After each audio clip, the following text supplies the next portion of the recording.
जय माता दी दोस्तों, शारदीय नवरात्रों की आप सभी को हार्दिक शुभकामनाएं। दोस्तों, इस बार मैया रानी का वाहन हाथी है और हाथी पर सवार होकर मैया रानी आ रही हैं आपको दर्शन देने के लिए। आप सभी की झोली मैया रानी भरें। जय माता दी। आशु महापुराण में शुरुआत में अपन शिव और पार्वती की यही संवाद को लेकर चल। आखिर कलश में ऐसा क्या है, कलश के अंदर आखिर ऐसा क्या विराजमान है कि 33 कोटि देवता उस कलश के अंदर आकर बैठ जाते हैं। महाराज, आप कोई यज्ञ करने जा रहे हो, आप कोई पोथी पुराण करने जा रहे हो, आप कोई अच्छा कार्य करने जा रहे हो, तो ब्राह्मण देवता कह देते कलश की स्थापना होगी, कलश की शोभा यात्रा निकलेगी, कलश यात्रा निकलेगी, कलश विराजमान होगा।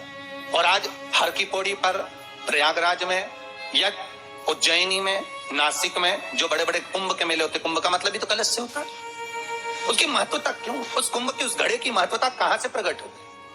शिव महापुराण की कथा कहती है महाराज, भगवान ओघड़दानी शंकर स्वयं आदिशक्ति जगदम्बा से कहते हैं कि जगदम्बा तू क्या चाहती है बोल। तो जगतजननी जगदम्बा कहती है कि जहां मैं हूं वहां शंकर है, ये आपने कह दिया, पर जहां शंकर है वहां पार्वती का होना जरूरी है। उसके लिए सिद्ध करने के लिए एक स्थान ऐसा बनाया जाए जहां पर शंकर विराजमान है और शंकर के साथ पार्वती विराजमान है। तो शिव जी ने कहा, पार्वती उसके लिए मैं तुझे एक सुंदर कलश का निर्माण कर देता हूं। ब्रह्मा जी कह रहे हैं, नाथ इस सारे ब्रह्मांड को रचना करना है कर दूंगा, मना नहीं है, पर रचना करता भगवान ब्रह्मा जी कहते हैं कि मैं संसार को एकत्रित करूं, उससे पहले 33 कोटि देवताओं को मुझे एकत्रित करना और सारे 33 कोटि देवता एक जगह पर आकर विराजमान हो जाए, ऐसी कोई व्यवस्था करना है। शंकर भगवान ने कहा, बनाओ ब्रह्मदेव, तुम निर्माण करो। ब्रह्मा शास्त्र कहता है कि भगवान शिव स्वतः, शंकर तो शंकर है, भगवान शंकर ने मट्टी का सुंदर सा भाग ढेला एकत्रित करा, उस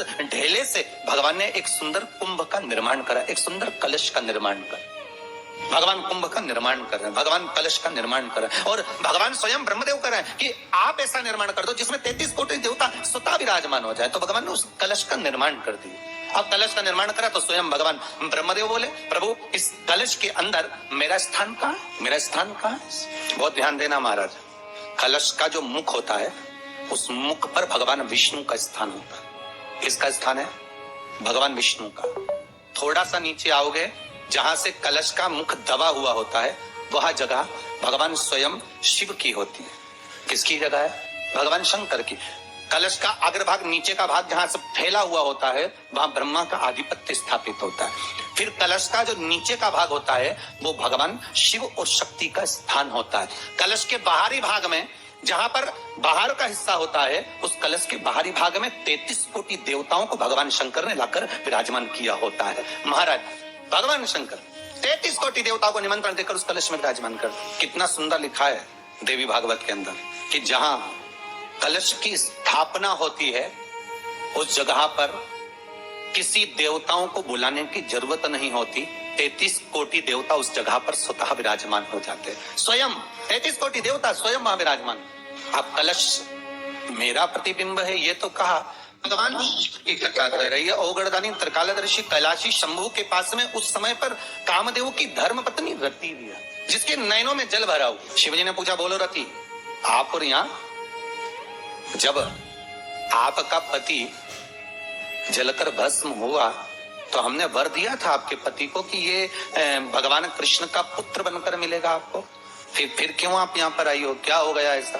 प्रभु, बात इतनी सी है कि मेरा पति जब आपके नेत्रों की ज्वाला द्वारा जलकर भस्म हो रहा था उस समय पर वो आम के पेड़ पर बैठा हुआ था। आम के पेड़ पर मेरा पति बैठा हुआ था, उसके चक्कर में वो आम का पेड़ भी जला। तो वो आम का पेड़ जो जला उसने मुझसे कहा है कि पति का तो उद्धार हो गया पर हमारा उद्धार कैसे? अब देखिए, कई लोग कहते हैं प्रश्न करने वाले पीछे नहीं हटते महाराज, बहुत प्रश्न करते हैं और प्रश्न कर कर पूछते हैं, गुरुजी ये कलश के ऊपर आम के पत्ते क्यों लग रहे हैं? उसका उत्तर है ध्यान दीजिए। प्रश्न बहुत है तो उसके उत्तर भी बहुत है, बस उसको समझने वाला चाहिए।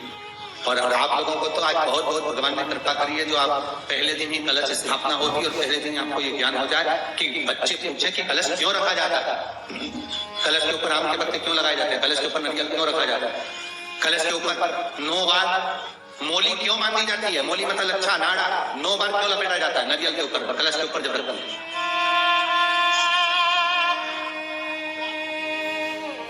कलश के ऊपर जब जब श्रीफल रखाता है, नारियल रखाता है, तो उस पर 5 बार 7 बार मोली नहीं लपेटी जाएगी, तो 9 ही बार लपेटी जाएगी। 5 या 7 बार लपेटते हैं तो कहते हैं कि लक्ष्मी की छिन्नता होती है, और वो 9 बार लपेटी जाती है तो भरपूर लक्ष्मी का भंडार। भगवान बोले अब आप आई हो रति, ठीक है, मांगो क्या चाहिए, बस इतनी कृपा कर दीजिए कि आम के वृक्ष का भी उद्धार कर दो। शिव जी ने कहा हम वर प्रदान करते हैं रति, जहां शिव और शक्ति है, जहां 33 कोटि देवता इस कलश के अंदर विराजमान होंगे, उस जगह पर स्वयं कंठ पर जहां पर मेरा निवास होगा, उस जगह पर ये आम के पल्लव अमृत के तुल्य माने जाएंगे, और इनका निवास हमारे ही हाथ में, हमारे ही हस्त कमल में विराजमान हो, हमारे ही हाथ। अब आम के पल्लव को बाबा ने विराजमान किया।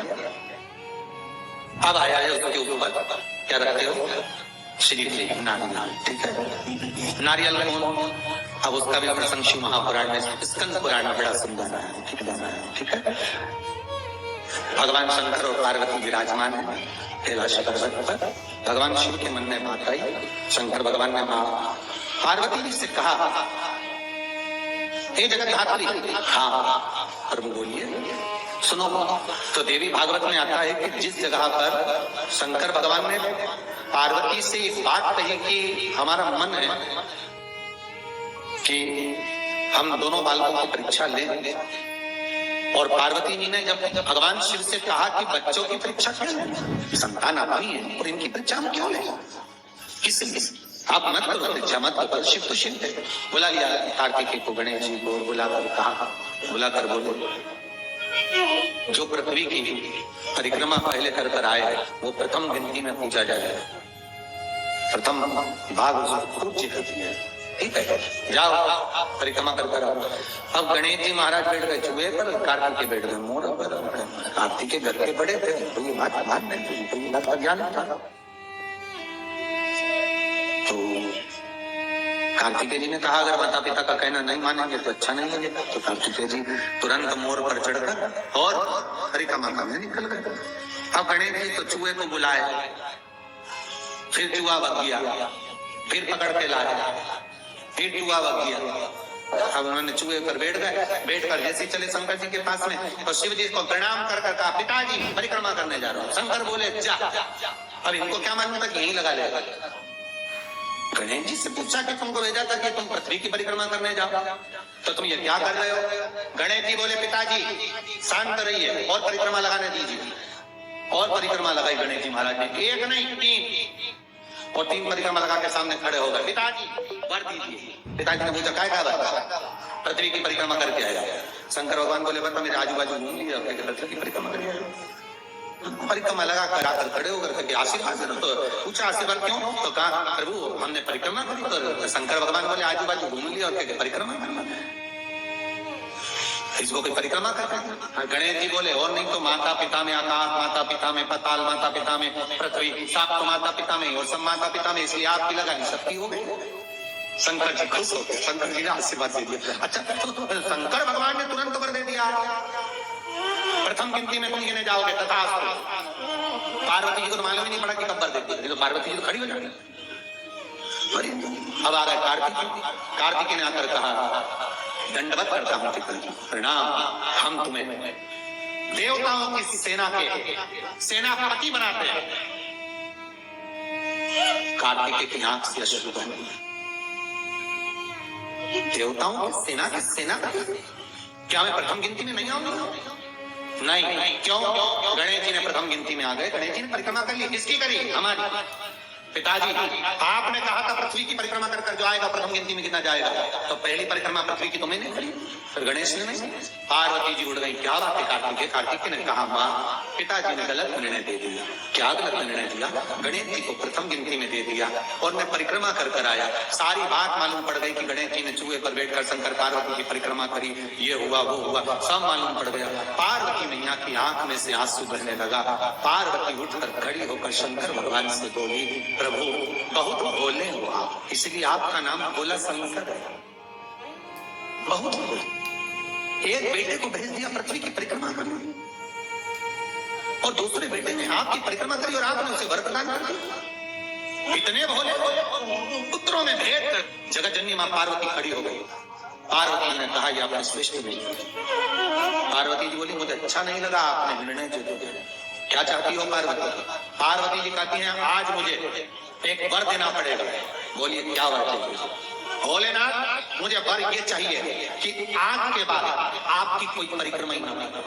मुझे वर दे दो कि शंकर की परिक्रमा कभी नहीं होगी, शिव की परिक्रमा का विधान नहीं होगा। शंकर भगवान ने पार्वती को तथास्तु कर दिया। आज के बाद शंकर के मंदिर में शिवलिंग की कोई परिक्रमा नहीं करेगा। कभी आपने करते हुए देखा किसी को? नहीं। शंकर की परिक्रमा होगी तो आप ही यहाँ से चालू होगी, वहां तक जाओगे फिर वापस।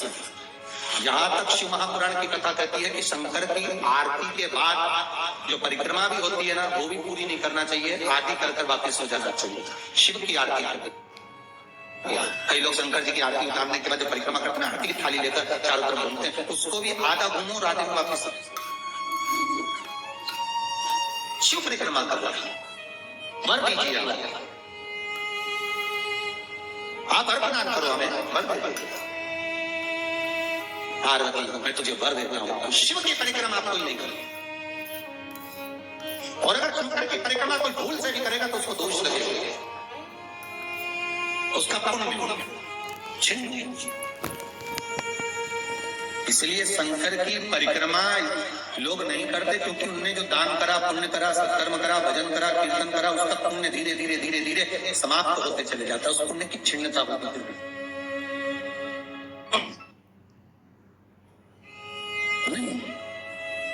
पार्वती जी बोली प्रभु हमें मेरा निवेदन स्वीकार करेंगे? बोलो क्या बात है? पार्वती जी बोलती हैं आपने गणेश जी को प्रथम पद दिया तो इस कार्तिकेय को भी प्रथम पद प्रदान करिए। शिव जी बोले ये नहीं होगा क्योंकि प्रथम पद एक ही होता है, प्रथम पद केवल एक होगा और वो एक पद मैंने प्रदान कर दिया। अब मैं दूसरा पद कैसे प्रदान कर सकता? मैं दूसरा पद कैसे दे सकता? एक काम हो सकता है, बोलिए प्रभु मैं कार्तिकेय को कुछ ऐसा बना देता हूं कि जहां पर गणेश प्रथम पद में रहेगा तो ये कार्तिकेय भी प्रथम पद में पूजा जाएगा। बना दीजिए। भगवान शंकर ने कार्तिकेय को श्रीफल का निर्माण कर दिया। स्कंद पुराण में क्या बनाया है? श्रीफल, नारियल। ये नारियल में इसका प्रतिबिंब है तो कहा ये कार्तिकेय जी का इसका प्रतिबिंब है। तो गणेश जी की पूजन जो कलश के रूप में होती है तो उसके ऊपर जो श्रीफल रखाता है वो स्कंद देव है, कार्तिक है। वो स्कंद देव वो कार्तिक सारे ग्रहों को शांत करने के लिए, कार्य को सिद्ध करने के लिए, कार्य की सफलता के लिए, व्यक्ति की मनोकामना पूर्ण करने के लिए कलश के ऊपर क्या रखा जाता है? जम के बोलिए नारियल, श्रीफल रखा जाता है जो कार्य की सफलता प्रदान है। दोस्तों ये वीडियो अगर आपको हेल्पफुल लगी हो या ज़रा भी अच्छी लगी हो तो प्लीज़ मुझे कमेंट्स में बताएं और मिलते हैं दोस्तों ऐसी ही किसी वीडियो के साथ। तब तक के लिए जय माता दी, राधे राधे। आप सभी के नवरात्रों में मैया रानी सफलतापूर्वक आप सभी को आशीर्वाद दें। बाय बाय दोस्तों, बाय बाय।